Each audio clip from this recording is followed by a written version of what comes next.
안녕하세요. 오늘은 AI 마타 수학을 활용한 수학 수업에 대해 이야기해 보려고 합니다. AI 마타 수학은 개념 단위로 세분화하여 학생이 모르는 부분을 진단하고 맞춤형 문제를 배부해주는 아이코스웨어입니다. 그럼 이제 마타 수학을 사용하는 여러 가지 방법에 대해서 하나씩 생각해 봅시다. 마타 수학은 다양한 수준의 문항들이 기본적으로 세팅되어 있습니다. 마타와 연산학습은 기초학력 수준 학생들에게 많은 도움이 되는 문항들로 구성되어 있고, 오른쪽 화면과 같이 직관적으로 해결할 수 있는 문항들이 대다수입니다. 실제로 기초학력 수준의 학생들도 대다수의 문항을 맞추는 것을 확인할 수 있습니다. PDF 기능도 제공되어 스마트 기기가 준비되지 않은 학생들도 수업에 참여할 수 있습니다. 교사는 실시간 연습장 기능을 활용하여 학생들과 같은 화면을 보며 피드백을 할 수 있습니다. 연산학습을 맞춤형 방과 후 수업에 활용하면 좋지 않을까요? 다음은 마타와 개념학습입니다. 개념학습 문제는 오른쪽 문제와 같이 두 가지 정도의 개념을 이해해야 풀 수 있는 문제들로 구성되어 있습니다. 실시간 모니터링 기능을 이용하여 학생들이 공통으로 어려워하는 문항을 보고 결손 개념을 파악합니다. 개념학습은 맞춤형 방과 후 수업 또는 일반 수학교과 수업에서 활용하면 좋지 않을까요? 다음은 마타와 기본 다지기입니다. 기본 다지기는 두세 가지 개념이 결합된 문항들로 개념학습보다 약간 더 심화된 문제들로 구성되어 있습니다. 기본 다지기 문제는 중간 정도의 수준으로 문항이 구성되어 있어 일반적인 교과 수업 시간에 다루는 것을 추천드립니다. 다음은 마타와 실력 다지기입니다. 실력 다지기 문항은 여러 가지 개념이 복합적으로 적용된 문항들이므로 고난이도 문항들도 있습니다. 실력 다지기는 충분히 교과 수업이 진행된 후 활용하거나 심화 방과 후 수업에서 다루는 것을 추천드립니다. 지금까지는 이미 세팅된 문항들로 문제를 배부하고 수업하는 방법에 대해서 생각해 보았습니다. 이제 교사가 직접 문항들을 재구성하여 학습 목표에 맞는 수업을 할 수 있는 방법에 대해서 생각해 보겠습니다.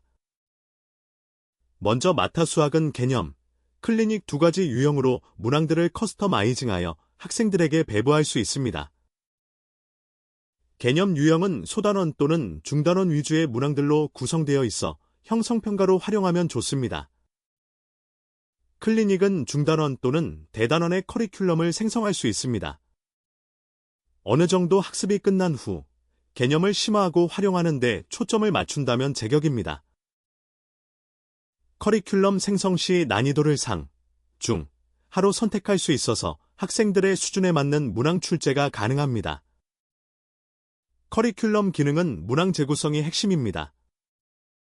오늘의 학습 목표에 맞게 더 작은 범위의 문항들로만 구성하여 출제가 가능하므로 개념 설명과 문제 풀이의 순환의 주기를 더 줄여서 개념 강의 시간이 길어지지 않도록 할 수 있습니다. 문항 재구성까지 끝나면 수업까지 생성해줍니다. 그럼 이제 실제로 대시보드를 분석하면서 학생들에게 코칭 및 피드백하는 방법을 알아볼까요? 먼저 A유형 학생의 종합보고서를 보시겠습니다. A유형 학생은 10문항 중 9문항을 맞추었고 반 평균보다 높은 점수를 획득한 학생입니다. 지난 학습에 비해 성장하였다면 칭찬도 해주고 문항 난이도별로 정답률도 확인합니다. 3번 문항 하나를 틀렸는데 정답률은 47%이고 걸린 시간은 1분 25초입니다. 여기서 주목할 점은 평균 풀이 시간보다 해당 학생의 풀이 시간이 짧은 것을 확인할 수 있으므로 조금 더 풀이의 속도를 낮춰서 고민할 필요가 있음을 피드백해 줄 수도 있겠습니다. 문항을 모두 해결하고 나면 이와 같이 출제한 문항의 기저에 있는 각 개념에 대해 몇 % 정도 도달하였는지를 진단해 주므로 이를 토대로 개별 피드백을 해줄 수 있어 효과적입니다. 이번엔 B유형 학생의 학습보고서를 잠깐 보시면 A유형과 같이 조금 더 천천히 풀 것을 피드백할 수도 있고 특히 긴 시간을 들여서 고민하여 해결한 문항에 대해서는 큰 칭찬을 해줄 필요도 있습니다. 마타 수학은 학생들마다 수학 학습 심리 분석도 이루어지기 때문에 인지적 영역 외에 심리 정서적인 부분에서도 수학 학습을 지원할 수 있습니다. 학생의 성적 변화를 보면서 적절한 피드백도 가능하겠지요. 학습 영역 맵을 보면서 학생 개개인별로 선수학습 및 후속학습에 필요한 부분에 대해서도 지도가 가능해집니다.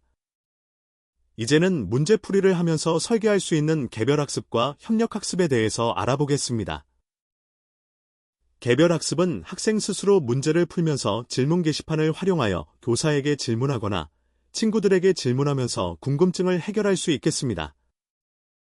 아니면 직접 앞에 나와서 질문할 수도 있겠습니다. 협력학습은 첫 번째, 자기 자신의 문제를 돌아가면서 공유하여 많은 문항을 해결해 볼 수 있는 장점이 있으며 동료 코칭을 통해 수학적 의사소통 능력의 향상을 기대할 수 있습니다. 두 번째로는 멘토-멘티 1대1 매칭을 통해 멘토는 멘티가 어려워하는 부분에 대해서 같이 고민하고 알려줌으로써 의사소통 역량이 향상되고 멘티는 몰랐던 부분을 알게 되어 학습 목표에 도달할 수 있습니다.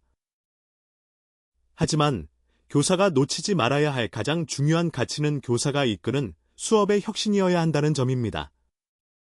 AI마타 수학의 하이테크를 활용하되 교사의 수업 재구성을 통해 교사만의 교육 철학이 녹아있는 개성 있는 수업을 통해 학생들에게 하이터치를 해야 할 것입니다. 교사와 학생이 모두 성장할 수 있는 수업, 다 함께 고민한다면 어렵지 않습니다. 우리 모두 교실을 천천히 바꿔나가요.